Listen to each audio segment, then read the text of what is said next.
This August, the three Ranger Bros and the council members are in grave danger. This is Nodzor, a criminal from the cyber world.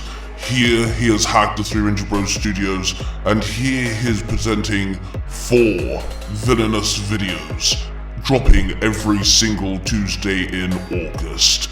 These videos will combine dramatic story narrative with your ordinary YouTube videos, causing explosive results.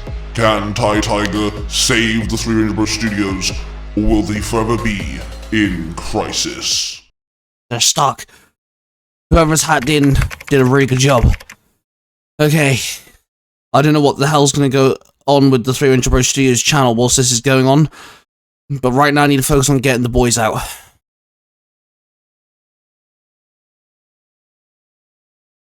No matter what I do. He's still making videos. That's the confusing thing. This Nodzor guy is really confusing. There's TikToks and YouTube shorts being posted. There's a YouTube video being uploaded right now, this second in time. This guy's really confusing. He's still making 300 Bro content, but he's hacked me out. What is this guy's end goal here? My issue is I'm completely locked out the system. I can't even hack back into the 300 Bro Studios mainframe, let alone anything else. If only if I had some genius hacker... Wait a minute.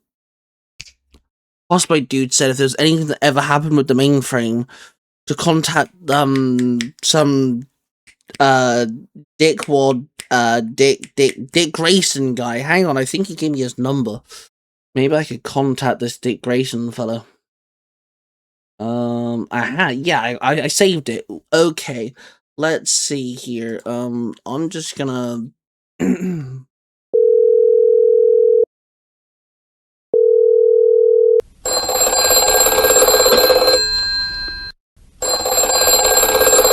Wayne Manor, Alfred Pennyworth speaking.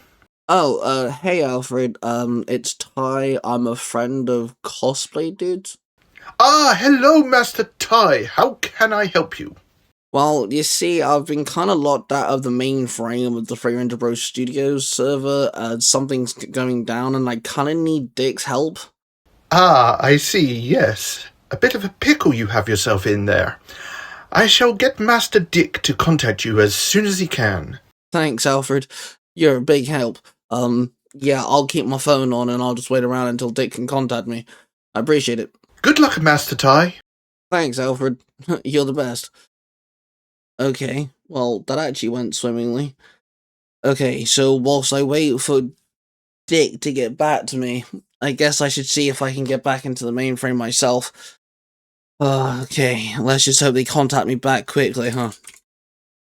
Welcome to the Three Ranger Bros Studios, and I am your dominant leader, Nodzor. This new avatar feels perfect. Now, for my first video, the Three Ranger Bros is going all villain, and I want to talk about alien races, the top 6 worst, most evil alien races out there in all of fiction. And I believe Mark, the Red Cornish Ranger, would be a good person to do this video with. So I shall program his mind to communicate with me about this. Dive in and let us talk about our top 6 most evil alien races in all of fiction. Okay, top 6 most evil aliens in fiction. Do you want to give us your first one? Right, so let's go for the obvious, well, one of the obvious ones, I think, for me. The Borg from Star Trek. They are definitely the most vicious. Just one sole purpose, to assimilate everything. I mean, even when you think you've got them defeated, like at the end of Voyager, no, they still came back, ravenous as any. Yeah, I don't know much about the Borg, but I do know that they are, like, pretty dominating. And what I do know and what I have seen, they always come back in numbers no matter what. Like you said, even though you think they're defeated, they're somewhere. Yeah, they're always around. Their biggest advantage is their numbers. I mean, okay, every time they've attacked Earth, they only sent like one cube, but they could potentially send an armada, if not more, to, if they really wanted to take over Federation space, they could do it because they've got the numbers. I don't even know what a high number is, trillions, quadrillions, they're everywhere. Yeah, when it comes to the Borg, I've always liked how their technology looks. Mm. I think some of their technology looks pretty cool. Yeah, that sort of green and black color scheme and just the sheer way they look, it is very menacing, that's for sure. They kind of have this like dominating sort of look anyway, because the whole they almost look like, I guess, cyborgs. I guess that that kind of plays in the Borg name. But they, even the part of them that looks flesh-like, that looks dead. Not dead as in unalived, but dead as in like no emotion. There's like nothing to it. There's just like completely gormless look to them. Menacing is the right word.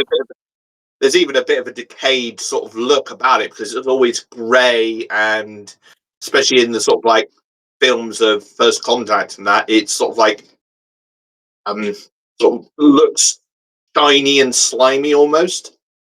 So yeah, there's sort of like a decayed look of the skin that you actually see. It's almost like the wiring and the that's on them and stuff is sucking the nutrients out of their skin. That's what it kind of looks like. Yeah, basically, yeah. But Borg's a fantastic choice for evil races. For my first one, I went down the Marvel route and I chose the Kree from Marvel. Blue-skinned alien race, very humanoid, with mostly human features, pretty well, in numbers as well, very high-tech, in a lot of depictions of the Kree.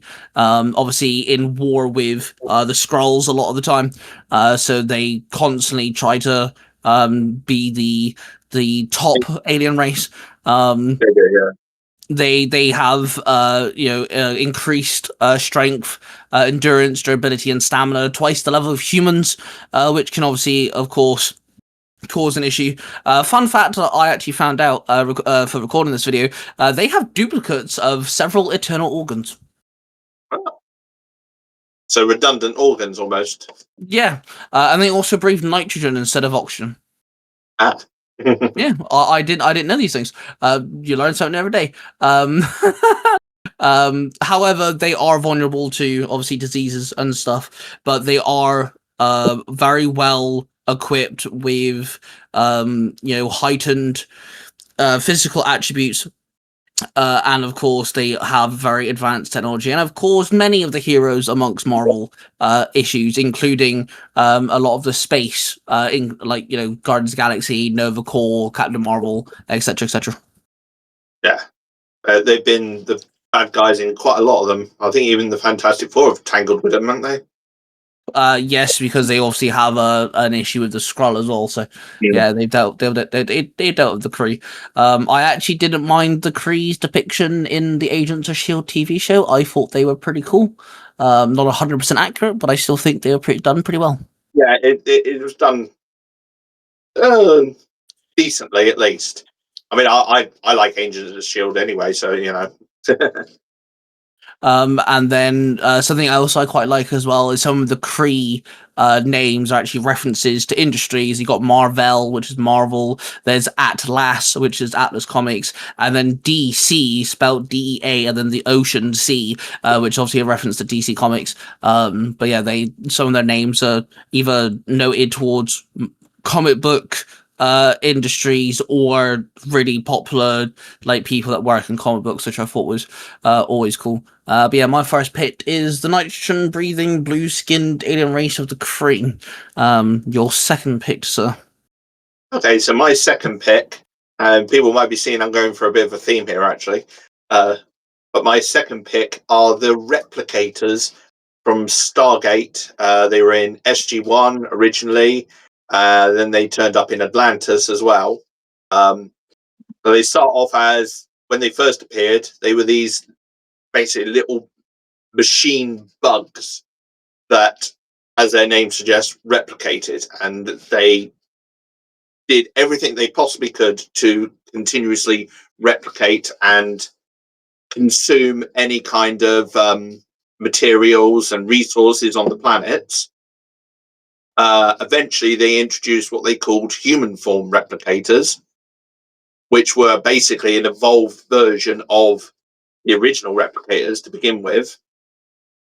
And they were quite, obviously still wanting to replicate, still wanting to take over any technology they could possibly do. It didn't matter to them whether it was primitive or more advanced. Obviously, they went for the more advanced stuff, but if that wasn't available, they would go for the less advanced stuff. And eventually, we found out that it was actually created by the ancients, who were the gate builders, and they actually created them in the Pegasus galaxy to fend off against another race of bad guys called the names. I forgot the names. You might want to cut this bit out. Wraiths. Another team of bad guys called the Wraiths. And they actually created the human forms before the bug forms.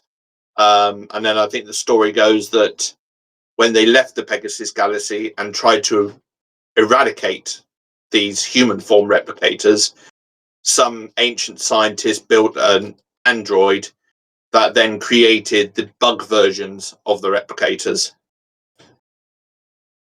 Yeah, the replicators are always cool. I like the replicators. I like their design. I always found their little, I want to say, they're insects, but they kind of looked arachnid-like. They're all pretty awesome. And yeah, there's lots of different, weird, wacky versions they did, because it's like, they have like a spider-esque looking thing. I'm sure there's a beetle-looking one at some point. The queen one, I think, but yeah. Yeah, there's a queen one. Beetle. Yeah. Obviously, like you said, they took human forms as well. Wasn't there an alien whose body was taken over by replicators at some point? Yeah. I don't think it was in. Or maybe duplicated or something. I think it was a human that got controlled by replicator blocks, I think.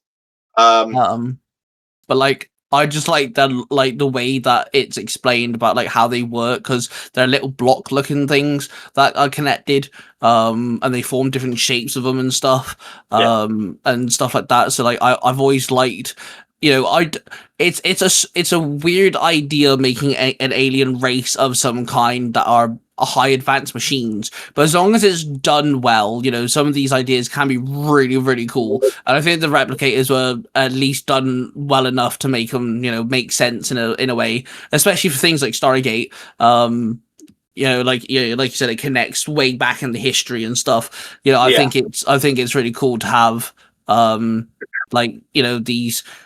this very high, it's also kind of terrifying how a high advanced technology race can adapt, and some of these things learn how to fly, and like you said, there's a queen, and it's just don't they end up with armada ships and stuff like that, massive so they end up creating their own ships out of the blocks as well. And they nearly took over, but went for that one machine in the end.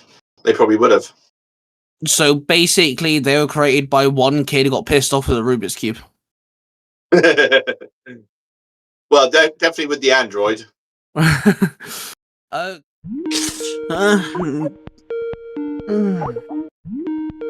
Oh, crap. I fell asleep.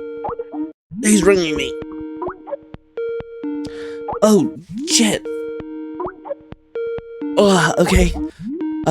Sure. Let me just quickly, Tai Tiger, do you copy? Tai Tiger, do you copy? It's Nightwing. Come in. Do you copy? Yeah, Dick, I hear you loud and clear. Ah, there you are, Tai. Oh, wait, no, hang on. I should really call you Dick, should I? I should call you Nightwing? Dick? Nightwing? Yeah, you can call me Nightwing. It's not a big deal. Look, I heard you're having some problems with your Zordon program. So, Barb's, our Batgirl, had Oracle whip up something to help. We're boom-tooming it to you now.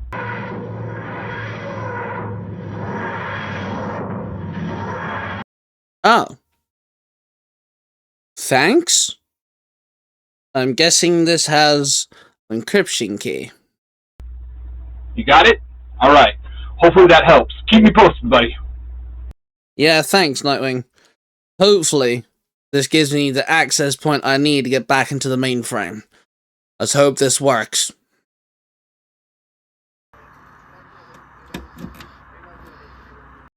Okay, that's plugged in. Let's continue this, shall we? If I open up the mainframe network now, everything should be pretty much up. Yes! Thank you, Nightwing and Batgirl. Whew. Okay, let me... Alright, boys. Hold on tight. I'm one step closer. Just bear with me, guys. I'm coming.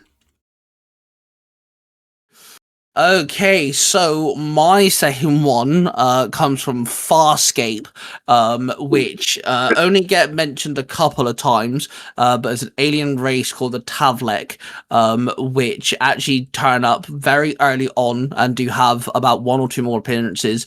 They're very rough-skinned, ugly motherfuckers, and they have basically they have this gauntlet that attaches to their wrist. It acts like a drug to them, and they are very reliant on these gauntlets. Our main character, John Crichton, our only human, actually does wield one very briefly, and he even says that it feels like he's like a sugar rush.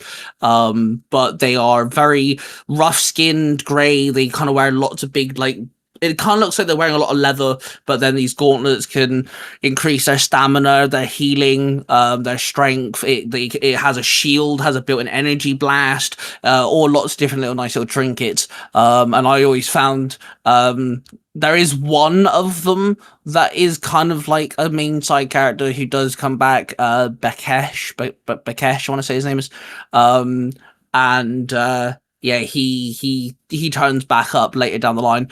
But I've always enjoyed kind of like their history and the way they look and stuff. The whole gauntlet thing's really interesting, because obviously they're reliant on them.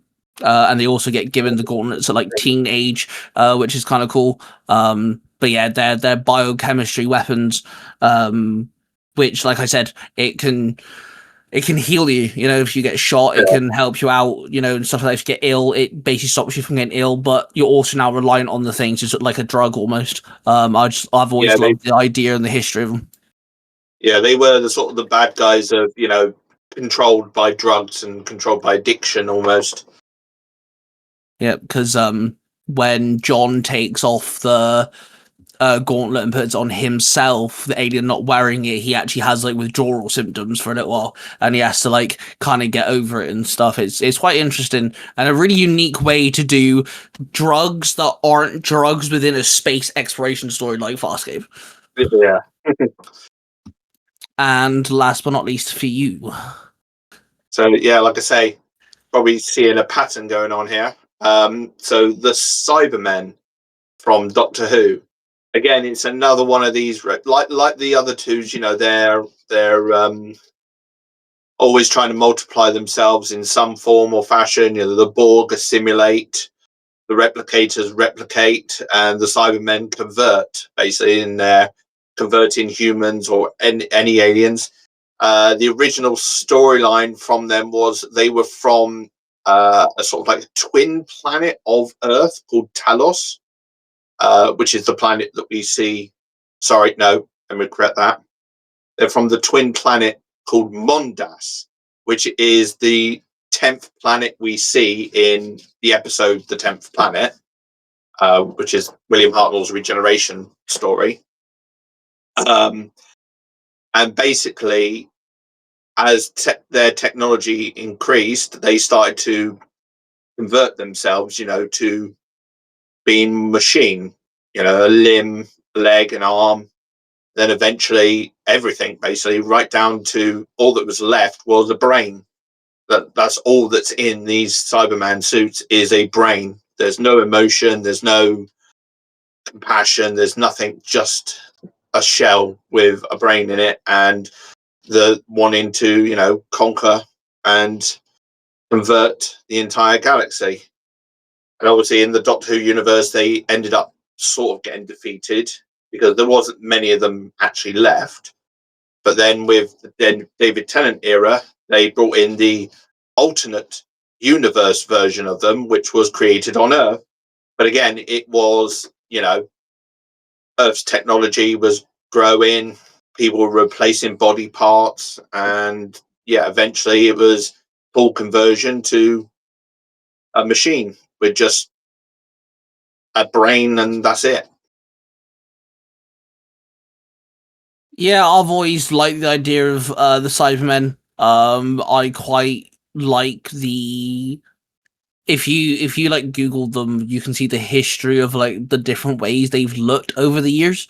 I love doing that. There's some like if you look way back when back from like the first edition of Doctor Who, some of them do look a bit weird and wacky.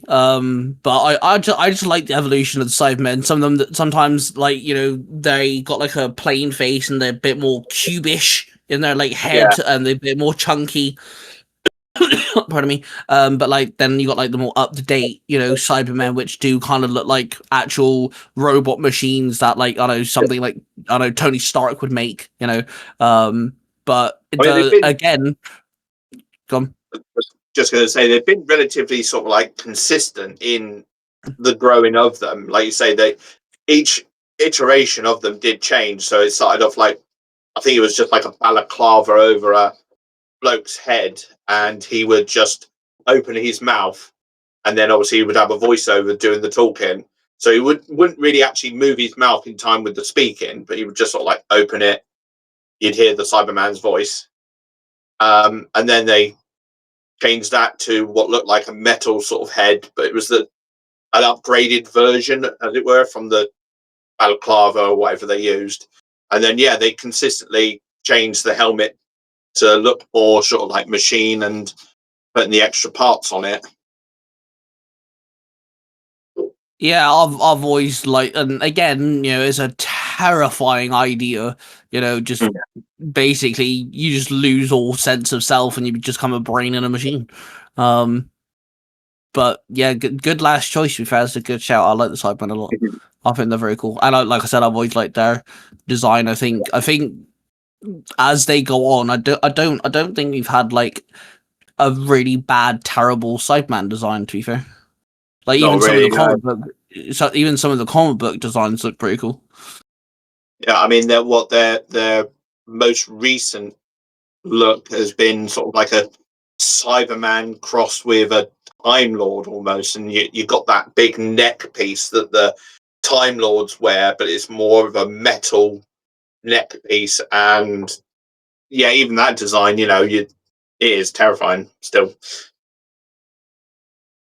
So, last but not least, for myself, I have to go with the Krill from the Orville.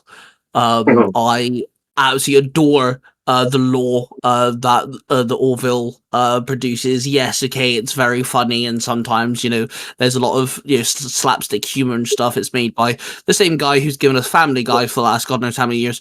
But some of the lore that they've created is absolutely phenomenal, and the Krill are very terrifying reptilian-looking species that live on the planet under the same name called the Krill.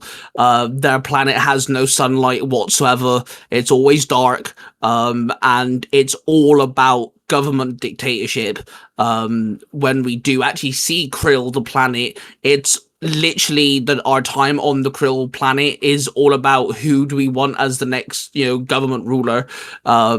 it's all about dictatorship, and they are very dominating throughout the galaxy. The only real challenge they've ever had is another evil alien race that comes in later on, which are all machines, oddly enough. And their armor looks great, it's all black, and I wouldn't say reptilian looking, but creepy looking. Their ships look absolutely menacing, and yeah, I think the Krill definitely up there because they're just horrible, nasty, conniving little fucks, who some odd no reason are religious as well, which is great. I like the fact that they have their own history, like that much history. They even have their own god called Avis, and stuff. So yeah, I just love the Krill. I think they're a great military force, and they don't like other alien species. Yeah, I was going to say, because you said a bit of like government and dictatorship in there, but it's also mixed with a bit of religion as well, because even their whole government body is sort of like based off of their religion as well, and they view any other religion as heresy in the end. Yeah, and they also have very decent array of weapons that we see: plasma rifles, hand guns, some form of blades and daggers and stuff.